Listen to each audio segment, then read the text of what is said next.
Okay, let's get started, guys. So, if you would like to get your work critiqued, how do I get my work critiqued by you, Istebrak? So you just go to istebrak.com and go to the subreddit icon right here. This little robot, click on him. It'll take you to the subreddit. And the subreddit is where it all happens. This is the central hub of our community. This is where we just hosted the Floral Humanoid Design Challenge. And if you guys haven't watched it, I just uploaded it. Please go watch it. They were so amazing. Today I'm going to be taking a look at all of the Mermay submissions. And Mermay is basically a whole month. You're drawing nothing but mermaids, and I hosted it in my Discord community. So if you want to be part of my Discord community, so this is the Discord community, and this is where everybody posted their work. So you just have to go to Istebrak and go to the community tab right here and join the Discord server right here. Join the Discord server. You'll be able to be a part of our next community challenge. And everybody ready to hear the next community challenge? Are you guys ready? Okay, we're going to be doing another ancient weapon design challenge, but this time it's not going to be a repeat of the last one. We are going to be running a poll, and you guys get to choose the weapon. I write a story based off that weapon, and you guys have to design the character. And it's always a legendary character, kind of like a champion or a planeswalker type legendary character that wielded that weapon. However, there's one mini little challenge in between, and it's going to be an environment challenge. So right now my patrons are doing an environment challenge. Their assignment for this month is to paint a temple in a forest clearing, a forgotten ruins of a temple. Yes, it's inspired by Tears of the Kingdom. So all my patrons right now, for those who opt in for the assignments, there's some patrons who don't do assignments. They just do regular work, and I critique it anyways. They could do their 14-day challenge. They could do whatever they're working on. If they want it critiqued, they just submit it into the critique queue at the end of every month, and I look at it. But there are patrons who are there for the assignments, and the assignment for those who are participating is the environment study of a temple clearing in the middle of a forest. So it's kind of like an old ruins, lots of green, lots of sunlight, and we're going to be talking about depth, we're going to be talking about scale, we're going to be talking about framing, all of that wonderful stuff. So if you guys want to be a part of the patrons, please join us there. I will have another mini challenge while the poll is running. You guys will be assigned an environment challenge. I don't know if you guys remember the Titan's Graveyard challenge from a long time ago. Basically, it's like a desolate wasteland it's like a graveyard, but of giants, basically big, large humans or beings that died and left behind really huge bones and remnants of bones. And it's a character kind of walking through this field of ruins that are just larger than life. So again, we talk about scale, we talk about cinematic framing. So all of that is going to be all running for June, July, August. But I believe the poll for the challenge for the character design for the weapon will run for around 2 to 3 weeks. I'll post it to the subreddit. Everything is on the subreddit. So if you guys want to be a part of this community, you want to be part of the streams, go to the subreddit right here and join it. Go to the community tab and join the Discord server so that we could keep expanding the community and everything. So let's take a look at everybody's Mermaid submission. I believe I missed one more that was posted like just right now. It was posted a little bit late, but that's okay. Desktop save. And so I'm going to throw that in there. So let's talk about them. Mermay is a basically sketch prompt challenge that I gave my members on my Discord. And this is what the prompts were, basically. So they were mermaid hiding, mermaid and her lover, mermaid witch, warrior mermaid, mermaid on a rock, mermaid friends, mermaid caught in a net, mermaid with braids, mermaid queen, evil mermaid. So you guys could have combined two, you guys could have done just one or two of them. You didn't have to paint every single day of the challenge, of course not, but there is a challenge in October where it's a daily Sketchtember type thing, but that's not until the fall. But this was just a really open-ended kind of inspiration list for you guys. You guys might like my little teachers layouts. Do you guys like how I make homework fun?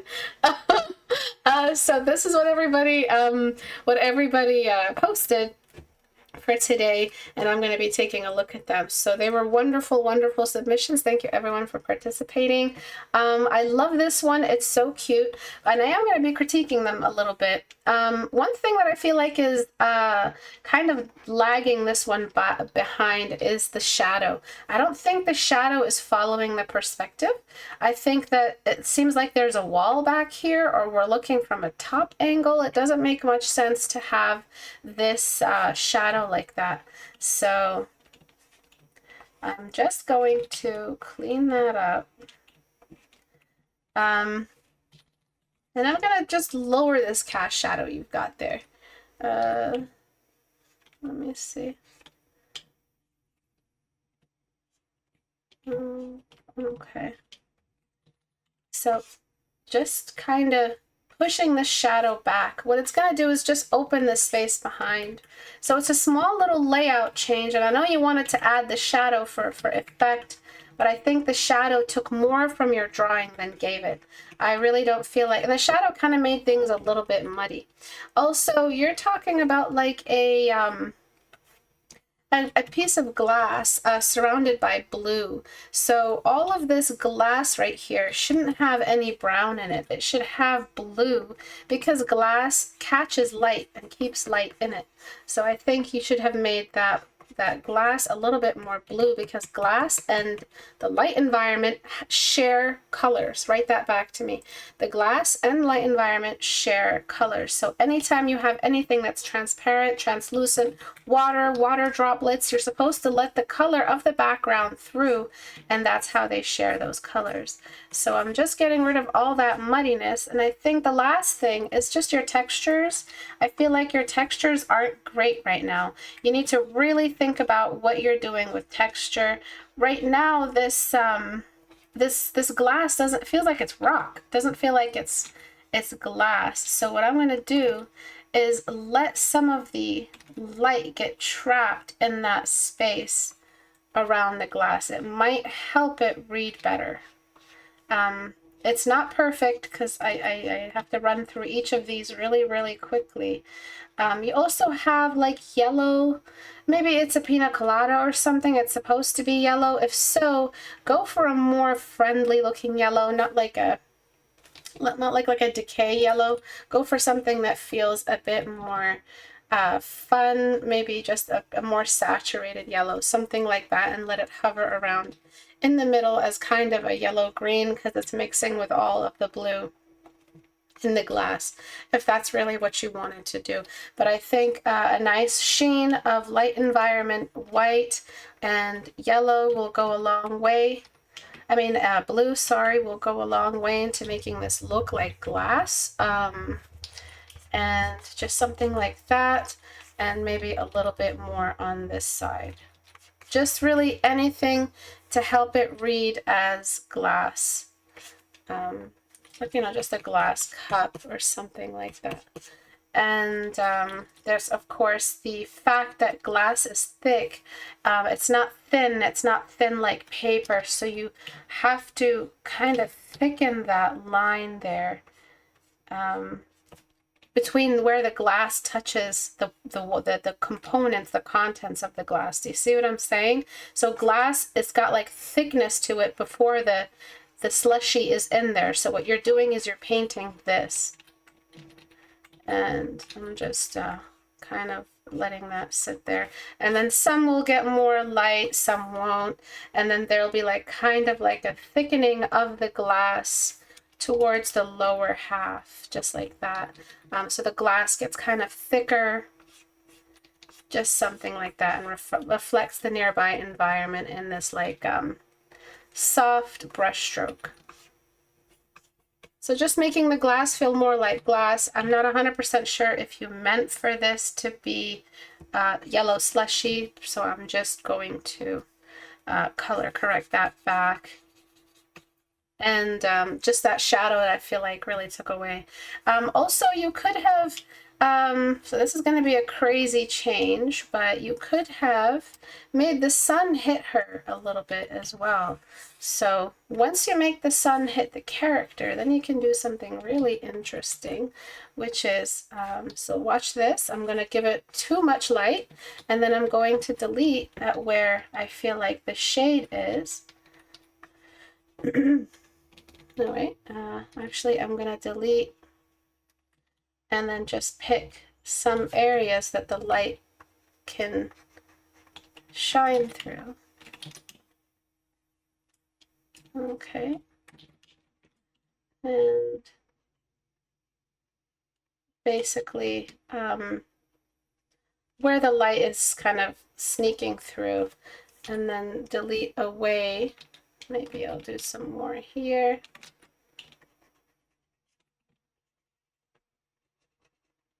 A little bit more on her face, and just blur that shadow as if there's like a shadow falling on her face. So Gaussian blur.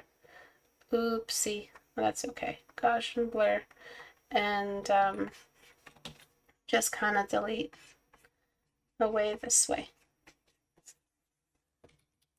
All right, so you have more of that sunlight effect and all of that. So just your textures, your shadows, everything, it's starting to show that you don't have a lot of texture knowledge, and you don't have a lot of awareness of what you're supposed to do with your textures once you're drawing. So if once you get all that down, you could probably figure it out. And again, this lower half of the canvas, it's just too dark. It's like you're not painting a nighttime scene. So why are you painting it so dark? It's really dragging down your image. It's not making it feel interesting. And also, what's with the crop? The crop doesn't need to look like that. It can be just something like that, so we can focus on the drawing a little bit more. This part of the glass is too dark. You just need to show more of the background. You literally pick the background color and you're adding it on top, and then you're deleting away at the sides. That's all glass is, just showing more of the background and then showing more of those outside outer rim highlights that catch all that light.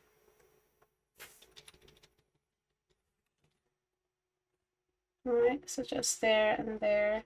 And I think those will go a long way into helping you just elevate the illustration a little bit more. Moving on. Love this one. I love this. I'm literally holding my face out of love for this one.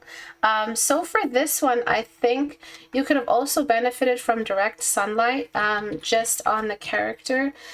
So let me just see if I could raise up that background color just a bit to encourage some of that hair to get some saturation and color. And that little hiding that she's doing. And then I'll go to the before layer, and I'm gonna grab sponge tool on saturate and also go crazy with that, and just let some of that sunlight in. And when you saturate, you don't have to like saturate everywhere. You just, if you want to make your painting more saturated, if you feel like your painting is dull, you can only you have the option of just saturating one section.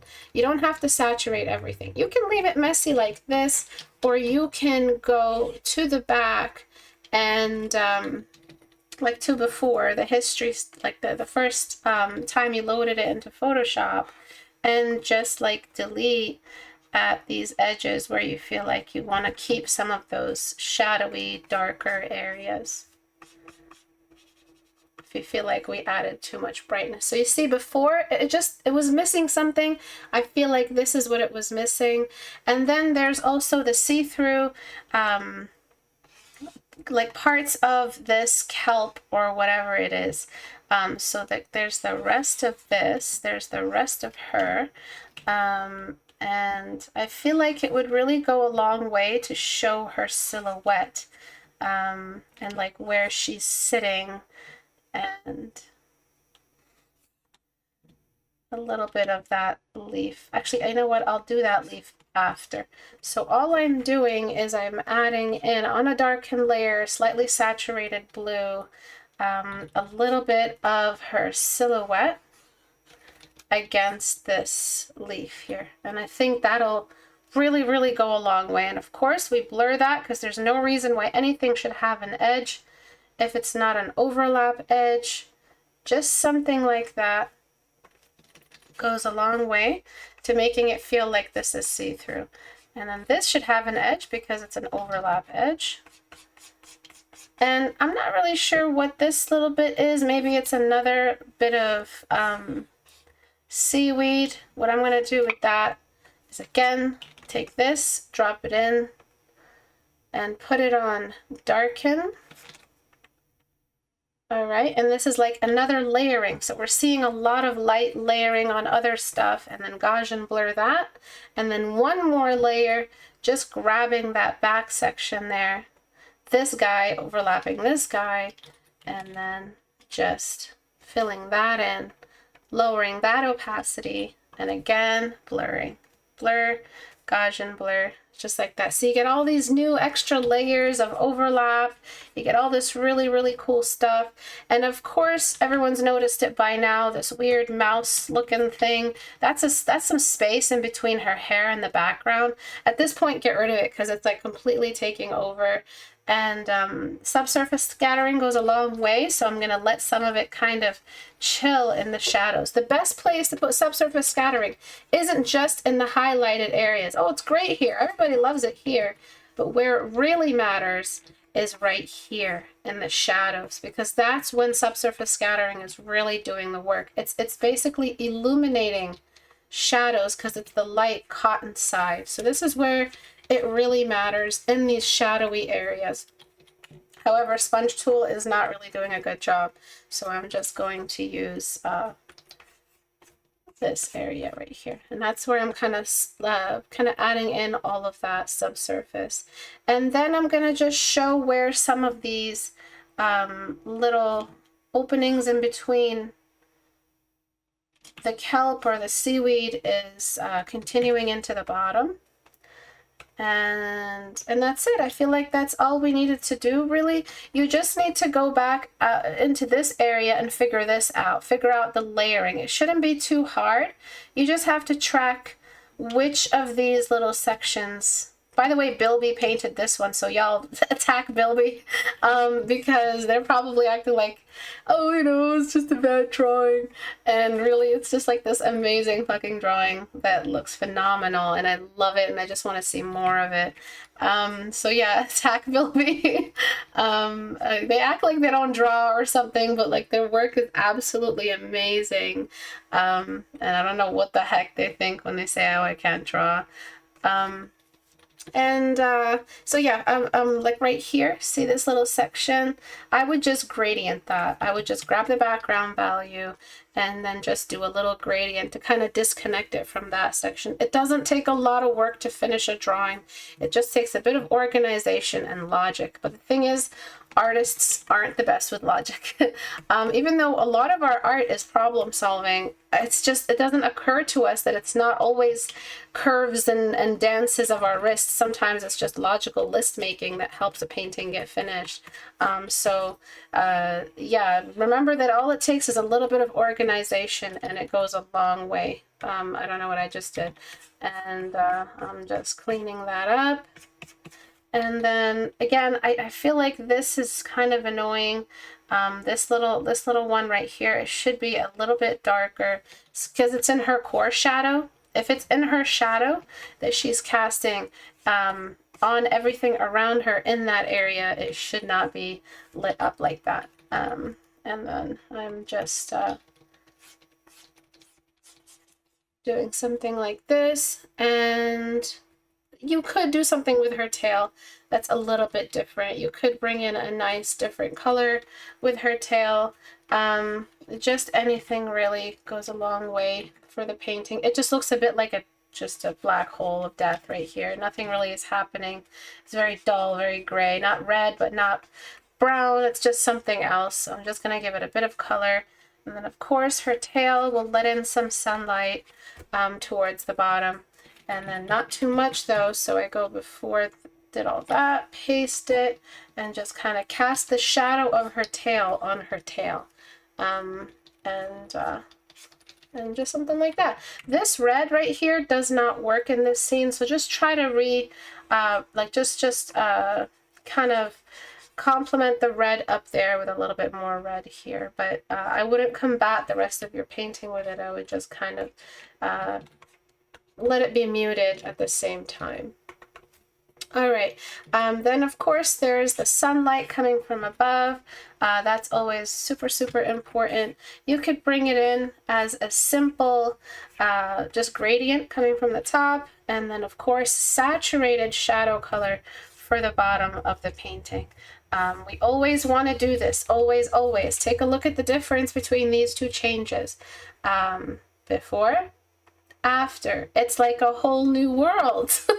It's like a whole new environment. It's like a whole new painting. It's like it's not even the same character anymore. It's not even the same painting anymore. It's a completely new world. All you did was just add the environmental presence of the light and a hint towards the light environment and a small little hint towards the lower half as things get darker, as they reject more light deeper in the water.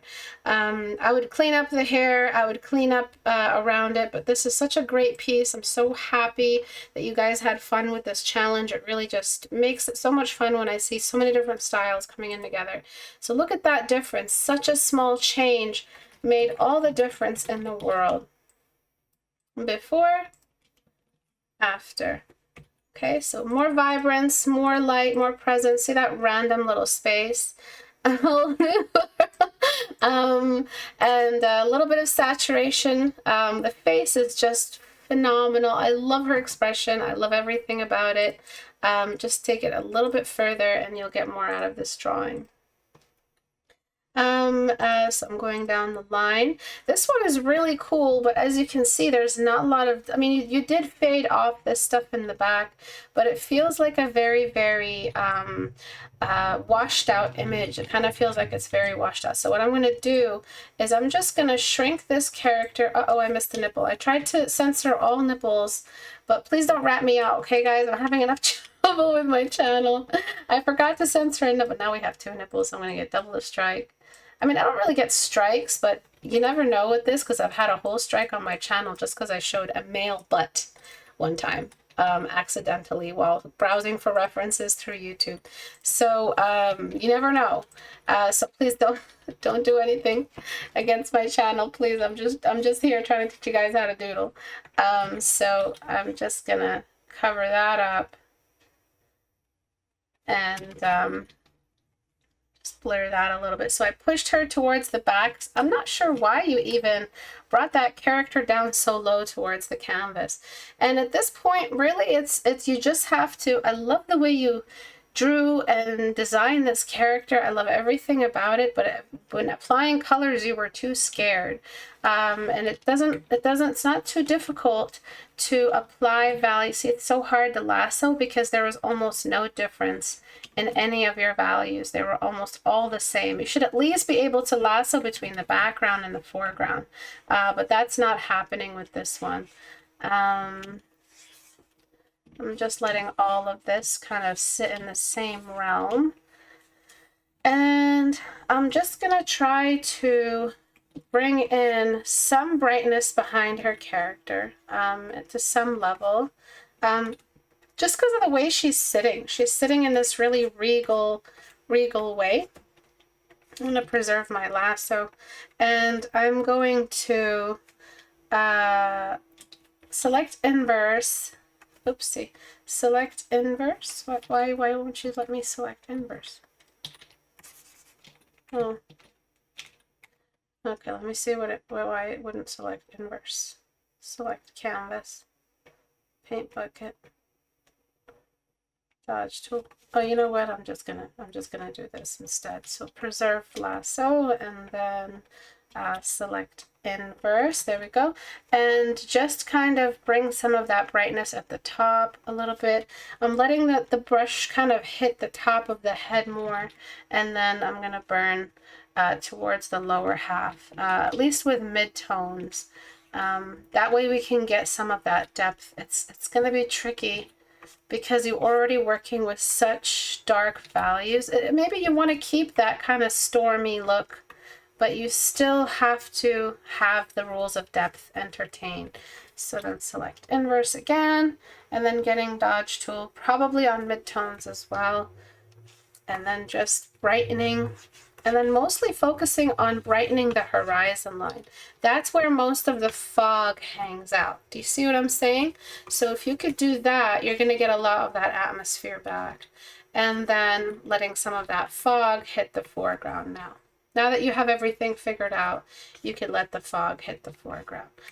So it's because before you just didn't have the necessary depth that you needed. As for the color, look at this beautiful color right here. As for the color, you really need to bring some in. Like, that's it really. You need a little bit more of that saturation. So kind of like mixing that sea foam color with some blue. Even if it's just like a stormy day, you could still try that skin tone. I feel like it's just basic orange. It's not even a skin tone. So what you could do is bring in something with a little bit more redness, a little bit more of that alive color sort of, that makes it feel like a living character.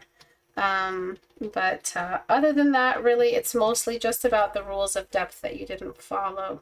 This rock is just far enough away that maybe it could be dimmed a little bit more into the distance. And then this rock could be a little bit darker towards the top, just to show how it's clearing that little bit of fog at the bottom, that bit of foam and fog at the bottom. And again, just like before, what we're going to do is darken the lower half and brighten the upper half for that really, really cool effect that lets us believe that this world is real and that there's sunshine and darkness and all of that, and little caves that don't allow a lot of light in, maybe letting this rock cast a bit of a shadow. So now you have a lot more environment, a lot more atmosphere, where before everything just felt really, really dull, flat, kind of nothing really happening. The after shows a lot more environment. And look at the thumbnail. That's when you know you did it right, when the thumbnail hits, like it just reads really, really well. As a matter of fact, before I let you go, there's one more little effect I want to do, which is, it selected it nice and convenient. I'm just darkening, again, just that top section of that far rock, just to show how that stuff climbs. I don't know why this rock looks like Batman after he took his mask off, but do something else with this rock. Look up some rocks. Look up what rocks do. Rocks do more. It's dragging all my attention over there, so maybe something this will do more for you than deflated Batman.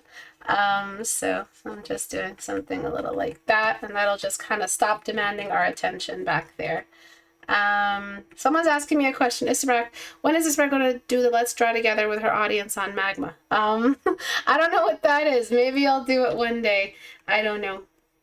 All right, moving on. I'm doing like basically as much of a speed run as I can do with these. I love this piece. I would just love for you to try exploring the rules of depth, see how far you can push them. So like back here could be a bit brighter. Oopsie, come on. Okay, so okay, so basically just illuminating, saturating, and that's literally all you had to do. And we just have two different environments now. We have two different rules of depth happening at the same time. You can also push it into a different color environment as well. So a change in light environment can also be a change in color environment. And then this little section back here could also be an opportunity to, maybe 10 will work. Yep.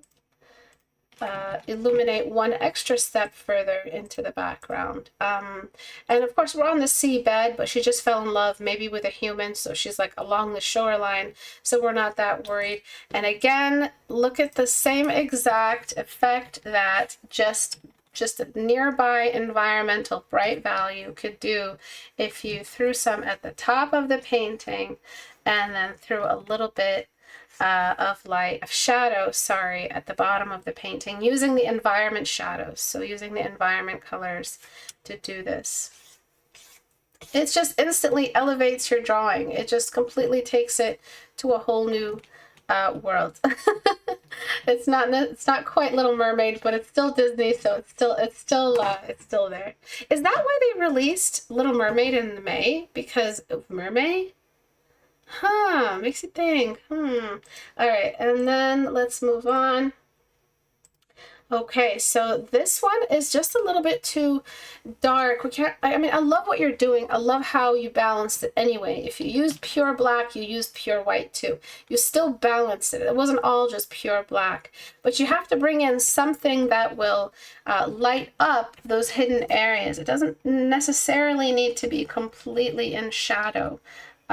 So I'm deleting that, and then I'm slowly deleting so that I could at least reveal some of these hidden areas just a little bit as I go, just so we can have some bounce light in the background somewhere, doing something for her anatomy, or else it's just like all really hidden. And you can see how I'm being very, very cautious with my values. Right, so we're just bringing out some of those really, really dark areas just so we can have some more to look at. You can do some for the leaves, for the wildlife, all of that, just anything so that this isn't like this black hole in the environment. And then because you have so much brightness back here, the water in the area close to her can also reflect a little bit of that light.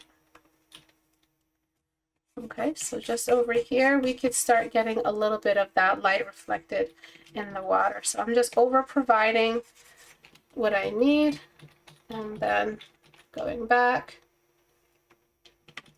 pasting it, and then just deleting it where my shadow is, and just kind of bringing that reflection back down. But there's also the ambient reflection of the sky that can also reach this water. So it can be something like this or something like that. There's more than this light that can reach this water surface. So you can show a bit more of that everywhere. Like you can show some right here. Like this water here doesn't have to be dark. It can be bright. It can still be a bright surface because it is a different texture. And wherever it's closest to her, maybe there's a little bit more shine coming through. All right. And then we've got this one. So really, really cute. Maybe try thinking about the rules of depth that I just showed you. So picking what's in the background, what's in the foreground. Background gets more brightness. Oops. Background gets more brightness. Foreground gets more shadow. And just a little bit of that, and we have some environment. And then we have this one, which I love, love, love. But I feel like you could show a bit more of the ambience behind her so we could get more of her silhouette. So what I'm going to do is actually pick like a lagoony color, something like that, and lower the opacity, zoom all the way out, and just delete everything that's like not behind her. And we get like this new space that's directly behind her that's complementing all of this, as if there's like a depth to the ocean we don't quite see. So really small change, but it takes the piece somewhere else. But I love what you're doing. I love the gesture. I love everything about this. I just wish you guys finish these because, yeah, you're starting things for a challenge, but it doesn't mean you have to stop at all. But I love what you guys are doing. Oh, there's more. There was more. There was much more. Okay, so I'm just gonna just throw a little bit more of that lagoon, depth of the ocean kind of. She's floating, but not on the surface of the ocean. Oh, this was another one of Bilby's? Bilby, this is another one? Damn, Bilby. Where have you been hiding all this skill, dude? All right, so I'm gonna close that. All right, so this one I love, but I'm not sure I understand the expression, and I'm not sure I understand what you did here. So remember that when you're casting shadows off of anything, you don't have to paint in the shadows. You can just paint as normal as you normally would. As what am I trying to say? You're just painting normally. Paint as if there are no shadows cast on the character. Paint normally, because when you guys are thinking of 7 different types of lighting at the same time, you're going to fail. You guys can barely focus on one light source. I'm sorry. I'm just your teacher, and I know you guys. So one light source, and you guys are already sweating and having a rough time. Why are you guys thinking about bounce light, shadows, blur, and trying to paint all that in a single layer? So paint normally, paint as if there was never any shadow of these beautiful lilies that you rendered, was never any of it in mind. I don't know what they are. Is it lilies? I should know these types of things. And just fixing this up. I'm not sure what's happening with the expression, but that's not what we're talking about today. Just the power of lighting, power of environment is what I'm really focusing on. Yes, you guys are painting mermaids, but these mermaids need an environment to really feel like we're looking at the world that they live in. I'm gonna just work on the skin a little bit. So I'm gonna pick this really, really good skin correction color, I call it. It's just like this peachy tone, and I'm just gonna brush it over everything on soft light layer mode. And it's just gonna wake up the skin. I'm gonna put it on normal layer mode, and I'm just gonna use it on everywhere where we really don't have midtones. And not sure what's happening here with the arm. Okay, so now I'm going to just throw in those shadows of these guys. So there's ones on off camera that we don't see, and oops, and maybe some other shadows this way, some shadows traveling this way.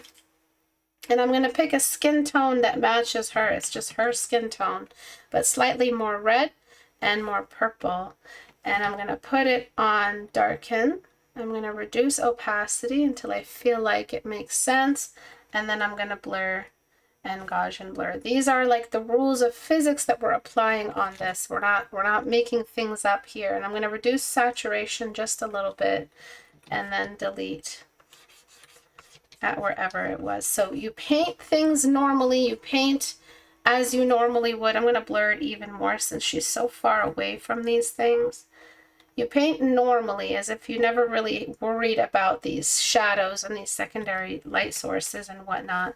And then you apply them after the fact. So I'm just going to throw a couple more in a new layer. And then filter, blur, Gaussian blur, and put it on darken.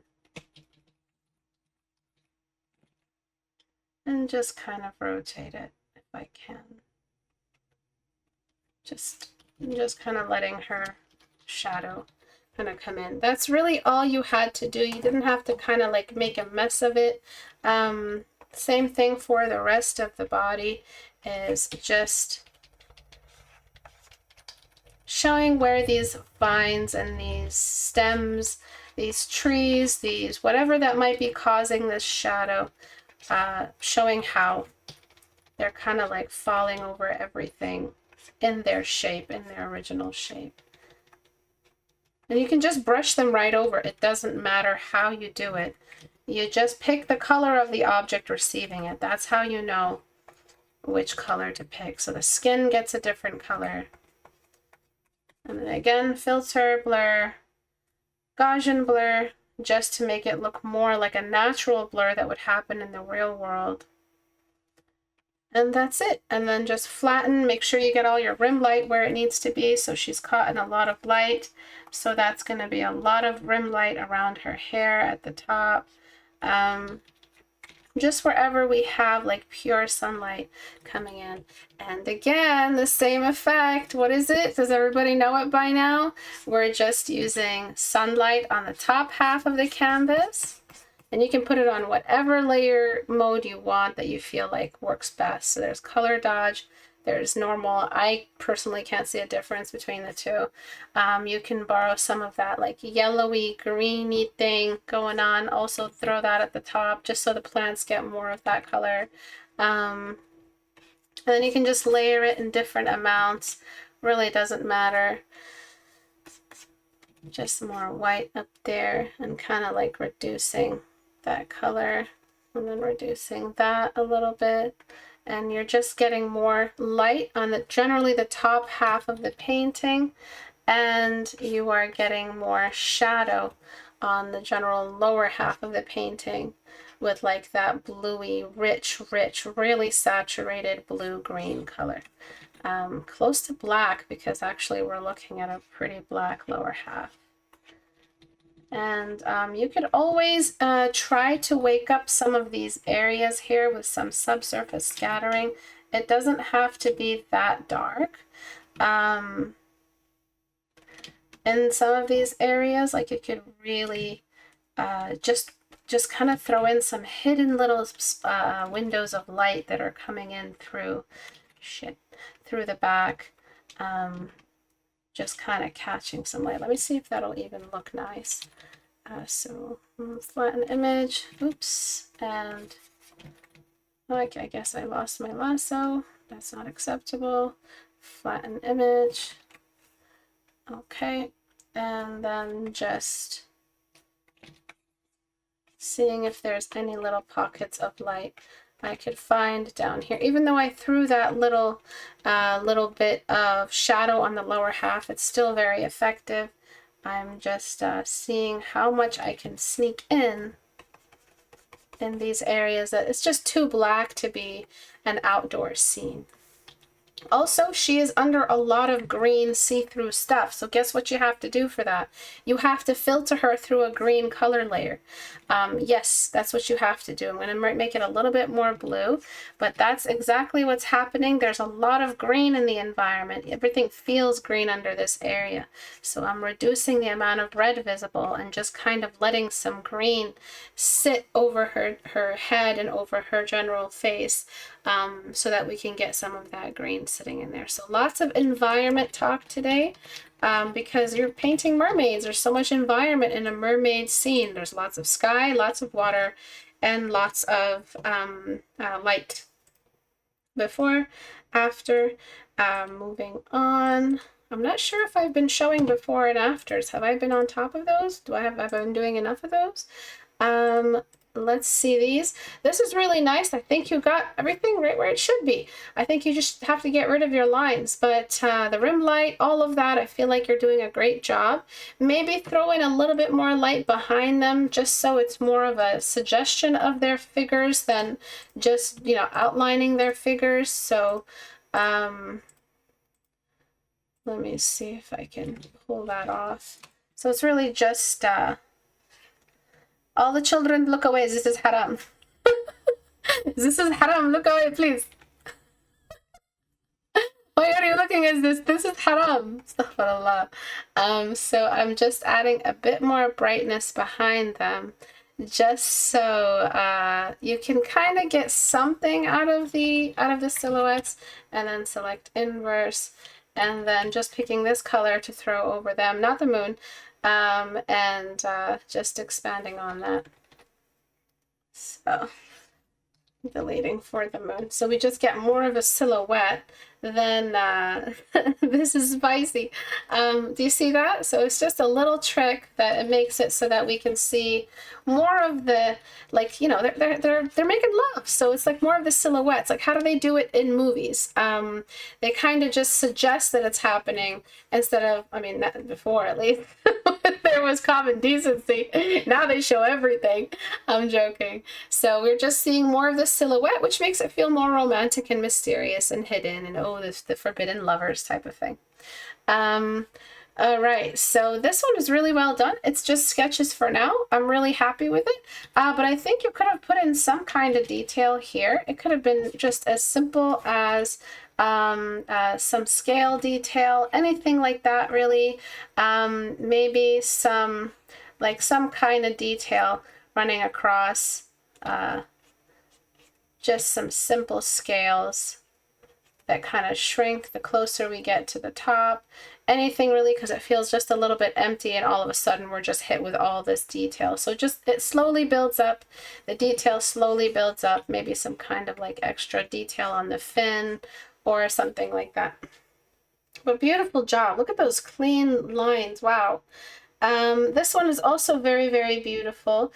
I think this one could really benefit from the light that I've been showing you guys, that light trick. So I'm just getting bluish for the light, just to keep it feeling lagoony, maybe on soft light, and just kind of throwing it at the top there, just on the top half, nothing too crazy, and then getting like a blue rich kind of turquoisey color for the lower half. It does so much. This trick is unbelievable. Look at that. It's just everything. And then of course what I'm going to do is duplicate the layer and just sneak in some subsurface scattering. Why not? It's the lagoon, it's the water, it's this just really, really cool environment that's happening. And I'm going to delete at her silhouette, so it's only really around the water.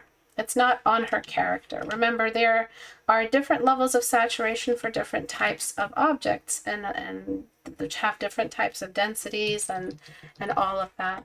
So I don't like this color too much, so I'm just going to switch it back to a saturated version of what we had before, but the saturation is still essentially the same. And I'm just deleting. Oops. I'm just deleting a little bit just to bring in that little bit of saturation there. It just goes a long way, and it shows us more of her silhouette. But beautiful, beautiful job. So just before, after, before, after. It just does so much. It's just so amazing. Flatten. All right, moving on. And oh, I'm almost done. This one is so pretty. Same thing. I just think you're missing core shadows. So you do have some sunlight, but you could have given us core shadows. Core shadows doesn't mean it has to look muddy. That's when core shadows are done wrong. All you really had to do is just give us some really, really simple structured points where the light just does not get any, the areas just don't get any light. It could have been you used the background color here as a darken value. It doesn't have to be something intense that you feel like destroys your image. It just has to be enough. And of course, we always end up following it up with a bounce light anyway. So don't be too scared to throw in core shadows that are really, really essential for getting that three-dimensional feel to the drawing. You guys don't have to be so afraid of them. And then over here, just the cast shadow on her face. You don't have to use unsaturated colors to shade. You can use saturated shadows, really saturated shadows, if you're going for that really open look. I feel like the clouds are really lagging this down. You just could have done so much more with an open sky. That texture of the clouds is actually sort of killing the environment. Let me just show you what options you have. So you can get this standard really nice sky blue. It goes a long way.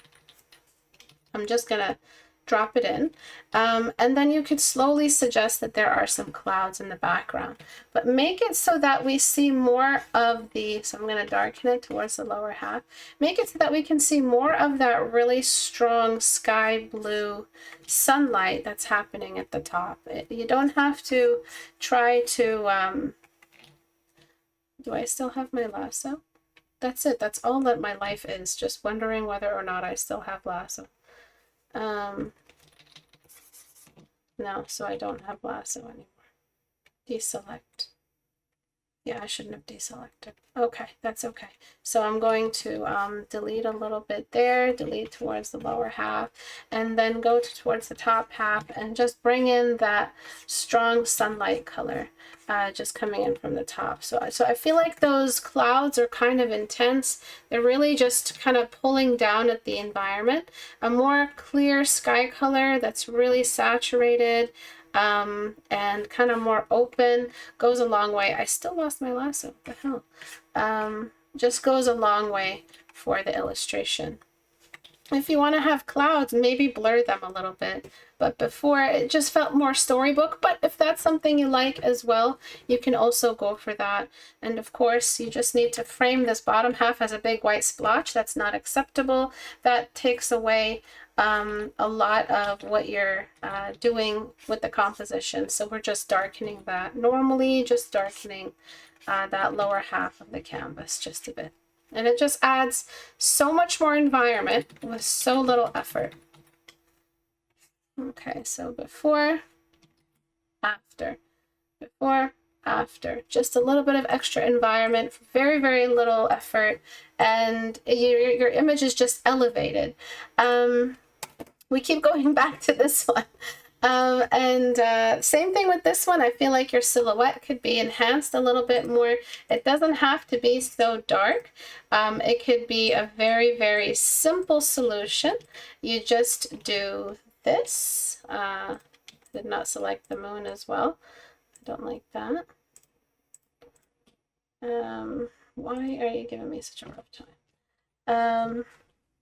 Alrighty, fine. You want to be like that?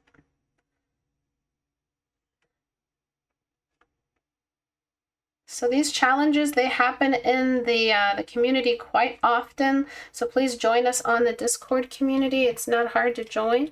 So I filled the whole thing up. I'm lowering it down, and I'm probably going to put it on like a color dot. No, that's too much. Maybe a soft light, and just raise that up, reduce the saturation a little bit. And that kind of did a little bit extra for her silhouette, but I'm going to do a little bit more just behind her, getting some of that moonlight to kind of just sneak in and bring out her silhouette. So she's like this moonlit character who's doing all of this movement in the middle of the night. You want to mess around with the moonlight just a little bit, and then on low opacity, new layer, I just put it on darken, and I just kind of force the presence of this this moonlight to be a little bit more environmental, a little bit more present. Lost track of my layers. 1 second. Nope. Select inverse. Okay, there we go. And I'm just letting some of that moonlight sneak in. Just kind of fall on the floor nearby her. Stuff like that. Just kind of letting it have a presence. Let me mess around with the different layer settings. Linear dodge looks pretty. And, oh, that's why it looks weird, because I didn't get her foot. The foot is a really important part of this, as well as the cast shadow. So I'm going to go through each of these layers and make sure that her foot feels realistic. So just a little bit of environment goes a long way, just like I showed you guys, just like I've been showing you guys. And you can always reduce the intensities with which you did all this. So it doesn't have to be a huge change. It doesn't have to be all that much. But just having the moon as bright as her hair just looks really, really weird. And you don't have to have the moon that bright either. The moon can be just a little bit darker, and that also goes a long way. And then you can just add that rim light around her hair. But a little bit of environment elevates quite a bit. If you don't want to do any of this, if you want to like take some of these changes, leave behind others, the one that I do recommend you take at least is just the fact that the moon is going to bleed into the outline of her silhouette. So we're going to have like little bits of moonlight kind of moving in here. This isn't a mermaid, so I don't know why I'm critiquing it.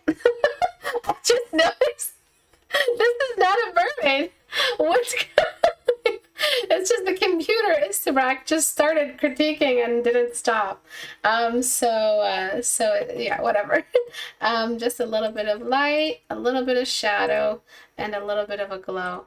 And we have much more environment. I don't know why. Maybe she transformed from a mermaid into something else. So before, after, a little bit of environment goes a long way. So this one is really cool. All I recommend for this one, I don't even want you to change anything, is get that eerie green underground color and go on soft light and just do this. And you're just trying to, actually not soft light because there's a lot of black. We're just putting it on normal. We're just giving it some kind of bioluminescence, and that's it. You can change this color from an evil green to something else, a little bit more mysterious. So we're just shifting over here, but that's it. I feel like you could have done a lot more with this character in this kind of still environment. You could have thrown some of that light in the water. Look at that. Now things just feel so much more alive compared to before, because we're showing atmosphere and textural changes between the background, which is rocky, and the lake or the pond or the pool, which is a little bit more murky and see-through, and kind of obviously it's water. And then I'm just going to pick some areas to get a little bit of like shine. Maybe the face is a little bit more shiny and a little bit more illuminated. Okay. So small changes, you're just thinking about what light could do. Many different options that you guys have today for what you could be doing to your drawings. So before, after, and now it's an illustration, whereas before it felt a little bit like you were still laying down your values. Here it's not finished, but I just want to remind you that a little bit goes a long way when it comes to glowing objects. So start off by darkening your environment, and here, let me darken it some more. Saturate it. It doesn't have to be a gross color. It can always be a fun color. And then lower it, and then just deleting it where the light source is. And then that'll guide you to where you can delete for the face. You can delete on the lower half of the face. You can delete around the cat. You can delete around the tail. So it's just about knowing what light can hit and what light can't hit. And then we've got this one. I would love to see some more light behind her. I'm not even going to try to lasso this because of the texture you used. But darkening her character and lightening the background. Should I try it? Should I try it? Dare I? Am I that daring? Am I that devil may care? I am that devil may care. Let me see. I'm already trying it. No, Istebrak, you can't do this. Stop it. Why are you so crazy? You can't critique this one too. Just believe in me, Istebrak. Just believe in me, okay? I can do this. I can try. I can try. Okay. Oh boy. So let's brighten the area behind her. Select inverse, and let's darken her just a little bit, except for her eyes. So we're gonna darken her character just like that. Oh my god, I actually did it. I'm crazy. So all we're doing is just creating this little silhouette. That's it.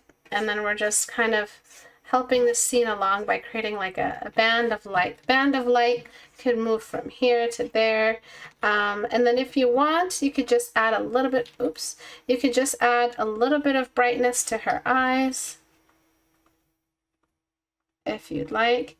And that goes a long way as well. And then of course, wherever the light came in, you could just saturate in a ring. You're kind of just saturating the ring of light that came in. My saturating brush, this sponge brush is on blast. I don't know why. All right, so that's it. That's how you create environments. You think about what's bigger, the environment or the object. If it's the object's brighter. If it's the environment's brighter and the object's darker, meaning if it's a close-up shot, And even then, the object might be darker if you don't see the sky, etc. This one's not really a mermaid, it's just a head. So I'm not going to critique a portrait because I don't see an illustration, but I love how you tried that mermaid hairstyle. It's really, really cool. And this one is really cool as well, but I'm not sure what's happening with the shoulder. The perspective is just a little bit off. This perspective means basically this head wouldn't be in this perspective. This head would be in, okay, so it's going to have a little bit of awkward surgery phase, so bear with me. It's going to have a little bit of that kind of like tilted low angle looking down at the audience, barely visible forehead. Do you guys see what I'm saying? So where it was before was just, it was not the right perspective. Because that's not what the head would do or the angle that head would be at. And if it is, you might have forced it in your reference if you use Portrait Studio or something. Now I'm just going to zoom in. So I'm turning it into a low angle three-quarter view, sorry. And bear with me.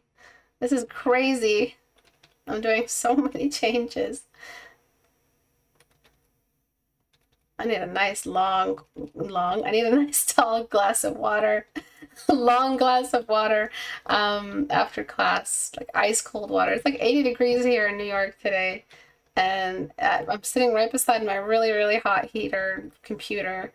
And it's just so hot.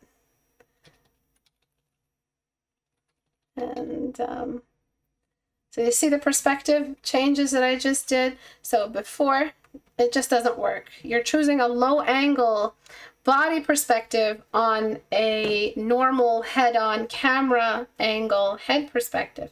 It just doesn't work. Do you guys see that difference? Can I get an amen? Can I get a hands in the air? You guys are doing the wrong type of perspective on the same body. Who allowed you to do this? Who said you're allowed to do this? Your perspective references, were they not the same body? Did you not use Portrait Studio? And then the head was much too big as well. So Imp, I know you know better than this. You specifically, Imp Magic drew this. I know they know better than this. I guess sometimes you just draw something for so long you don't really notice. And that's just what happens sometimes. I'm throwing in a little bit of extra rim light on the head, and now the painting feels a lot more natural. You do have your shadow. Look at that. They did it right. They have the shadow on the lower half and the highlights on the upper half. I would just love to see a bit more light behind her character just to reveal her silhouette a little bit more, because you're pretty much like 100% silhouette almost with this illustration. Of course, I don't want to use dodge tool everywhere, so I go before I did that, paste, and just delete away. I won't delete away at the dodge tool around the fin because that's really important, but I will delete away at where it's just more opaque and more dense. And then right here on this hand, you already did a little bit of it, and I love that you had the visual instinct to do that. Good job. I'm just going to throw in a bit more of that subsurface scattering that can hang out around fingers, extremities, maybe even more so with a mermaid, just so it looks a bit more natural. So maybe I'm not going to pull this off, but we'll see. So I'm just adding a bit of that fleshy pink on the tip of her hand. And then of course, before and after. So paste, and then just deleting away at what I don't want. So big perspective problem with that one. It was sticking out like a sore thumb, and you'll see it now. Sore thumb. You'll see it now that you look at your drawing a little bit more. I'm like, there's smoke coming out of my ears. This was a crazy speed run. I don't even do these anymore. And I'm going to pick this environment color, and because we're getting something like rim light on this arm, I'm just kind of throwing in a little bit of that environment light on that far part. And also, where is her thumb? I don't even see where the thumb is. There's a missing thumb in this hand. Am I looking at this wrong? So a little bit of light on here. Hello, Art of Anam. So where is the thumb? Oh, she's kind of rotated her hand so that the thumb would be like right here, right? Okay, okay. Yeah, it just feels a little bit off because it's almost like she's missing a thumb right here, so the hand could have been rotated a little bit more.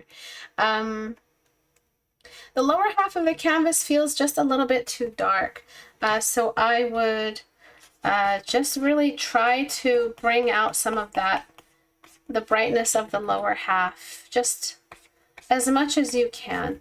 And then of course, because I have both layers, I'm deleting away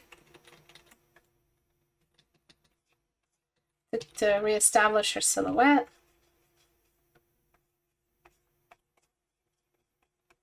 And just kind of like getting this rock over here, if that was a rock, and then getting a bit of that as well, and then reestablishing that shadow on the lower half of the canvas. So just a bit of illumination to bring out her silhouette from that dark half, nothing too big. Also, the crop is just a bit funny. You could have cropped it like this, made it a little bit more of a vertical canvas, and that would have done more, but this crop is fine as well. So let's take a look at the before and after. Before. Yep, so two completely different perspectives on the same body. That's not acceptable, okay? Make sure you are understanding how you're seeing this body from where the camera is and what the limits are for the head in that perspective. It's possible to do this if the head was big enough and she turned and looked down, but I feel like she would still look down. We would still be seeing more of the lower part of her nose, right? So look up a good reference for this. Holy crap, that was a lot of critiquing. That was insane. That was an hour and 15 minutes. Is that my new record? I don't know. If you guys want your work critiqued, if you learned something today, perchance, please, please, please, please join me on Patreon for $1. It's just $1 a month and you get the full critiques. This one will be released in full to the YouTube because it's a challenge. But if you guys want to support for the future, it's just $1 a month. I know you may say somebody else will go and do it since it's just $1, but they won't. It only works if everybody joins. It's just $1 a month, and it goes a long way to keeping the community backed and strong, no matter what may come in the future. Thank you everyone for joining. If you want to submit your work for critique, click on this to join the subreddit. Click on this to join the Discord. I'll see you guys next week at 5 p.m. Eastern Time. Bye!